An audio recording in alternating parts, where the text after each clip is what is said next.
4월 28일 오늘의 중국입니다. BBC 중문 보도입니다. 영국의 정부기관 정부통신본부 GCHQ의 제러미 플레밍 본부장은 중국 등이 과학기술과 안보에서 차지하는 위협 앞에서 서방이 청산 시점에 직면해 있다고 경고했습니다.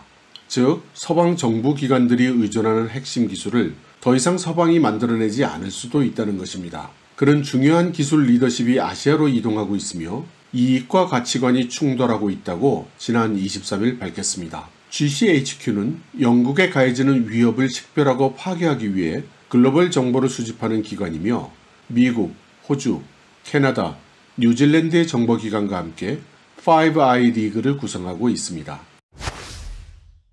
RFI 보도입니다. 긴장이 높아지고 있는 남중국해에 영국이 퀸 엘리자베스호를 보내서 일본과 한국의 항구를 방문함은 물론 10여 개 국가와 합동으로 군사훈련을 할 예정입니다. 영국 정부는 올해 1월 4일 38년 만에 구축한 항모 타격단이 6만 5천 톤급 퀸 엘리자베스호에 탑재된 F-35 전투기와 헬리콥터 등 작전 능력을 갖췄다고 발표한 바가 있습니다. 이 항모 타격단은 항공기 등 공중전력은 물론이고 호위 구축함, 순양함, 잠수함, 보급함 등도 명령을 받으면 5일 이내에 배치될 수 있다고 합니다. 이번 합동 군사훈련에는 미국의 항공모함, 네덜란드의 순양함, 그리고 일본, 캐나다, 뉴질랜드, 프랑스, UAE, 덴마크, 그리스, 이태리, 터키, 이스라엘, 인도, 오만, 그리고 한국이 참여합니다. 일본 산케이의 보도입니다. 중국 자연자원부는 26일 센카쿠와 주변 해역을 독자적으로 측량한 조사 보고서를 발표하고 지형도와 사진을 공개했습니다. 중국은 인공위성으로 데이터를 수집했습니다. 이는 자원관리와 환경보호에 유용하기 때문이라는 그런 명분이지만 센카쿠 열도의 영유권을 주장하기 위한 중국의 새로운 조치로 보여집니다. 일본 외무성은 26일 중국의 영유권이 있다는 주장이 전제되어 있다면서 외교 경로를 통해 항의했습니다. 해설 말씀드리겠습니다. 노무현 대통령 시절 일본이 독도를 측량하겠다던 것이 바로 지금의 일본의 주장과 같이 독도가 자국 영토임을 전제하는 행동으로서 국제적으로는 전쟁 행위로 간주되는 일이었습니다. 당시 노무현 대통령이 격침 명령을 내린 것은 매우 정당한 것이었다고 볼 수 있을 것 같습니다. 파이낸셜 타임즈 중문 보도입니다. 테슬라의 수익성이 공급망의 압력으로 하락하고 있습니다. 지속적인 수요 증가와 중국에서의 증산 성공으로 테슬라의 매출은 강세를 보이고 있지만 공급망 원가 상승과 차종 전환으로 인한 평균 판매가 하락으로 핵심 자동차 사업 이익률이 예상보다 낮았습니다. 테슬라에 대한 강력한 수요는 이달 들어 확인됐고 올해 1분기 자동차 인도량이 18만 4,800대로 예상보다 약 10% 많았다고 보고됐습니다. 구형 모델인 모델 S와 모델 X의 판매량은 신모델이 나오기도 전에 80%로 감소했습니다. 출하량 상승으로 테슬라의 매출액은 지난해 60억 달러를 약간 밑돌았던 것이 103억 9천만 달러로 늘었습니다. 그러나 이익이 좋은 구형 모델의 판매 저조는 이익 전망을 흐리게 합니다. 대다수 분석가들은 테슬라의 1분기 자동차 영업이익률이 2020년 4분기에 24.1%와 유사할 것으로 전망하고 있습니다. 탄소 배출 규제 포인트 매출을 뺀 테슬라의 총 이익률은 22%로 예상됩니다.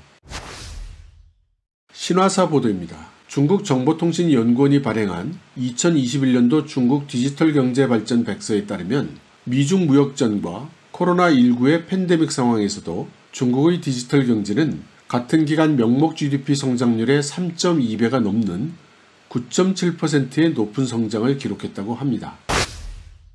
중국 일보의 보도입니다. 광시 자치구를 시찰 중인 시진핑 주석이 민간 기업들은 안심하고 과감하게 성장하라고 말했습니다. 그는 광시의 한 식품 생산 기업을 방문한 자리에서 우리는 민간 기업의 발전을 장려하고 당과 국가는 민간 기업들이 부딪히는 경영상의 어려움을 지원하고 또 곤혹스러울 때 지도하는 것이며 이는 민간 기업이 마음 놓고 과감하게 성장하기를 바라는 것이라고 발언했습니다.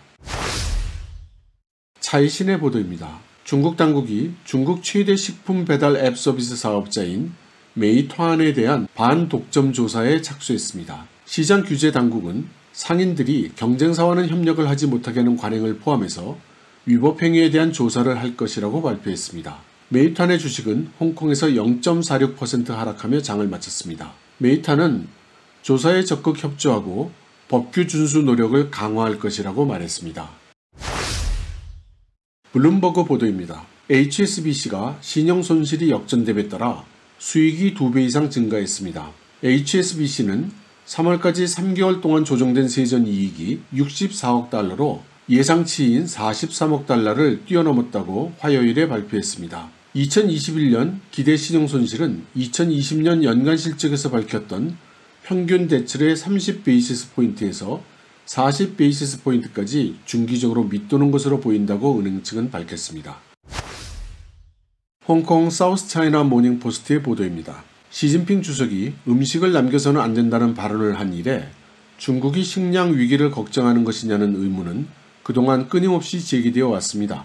중국 항성은행의 수석 이코노미스트 왕단은 사람들이 중국의 식량 안보에 대해서 많은 오해를 하고 있다고 말하고 있습니다. 그녀는 중국이 곡물 등이 부족한 것이 아니라 사료가 부족하기 때문에 식량 안보는 사실상 사료 안보라는 것입니다. 세관의 자료에 따르면 1사분기 중국은 작년 동기 대비 438%가 많은 670만 톤의 옥수수를 수입했습니다. 밀과 보리의 수입은 모두 130% 증가했습니다. 반면에 2110만 톤이 수입된 콩은 전년 대비 19% 증가에 그친 것입니다.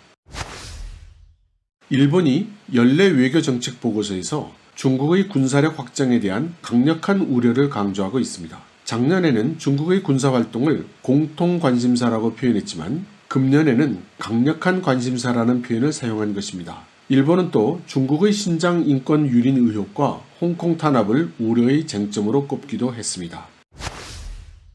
시청해주시는 여러분들께 설문조사를 한 결과 대다수의 분들이 오늘의 중국 같은 형식의 매일매일의 데일리 뉴스보다는 이전과 같은 심층 해설을 요청을 하셨습니다. 그래서 데일리 뉴스 형식은 이번 4월 말까지로 종료를 하고 5월달부터는 이전과 같이 심층 해설 위주의 컨텐츠를 제공하려고 합니다. 데일리 뉴스는 텍스트 형식으로 후원 회원 게시판이나 협력 파트너인 뉴스포터에서 계속 보실 수 있을 것입니다. 여러분 감사합니다.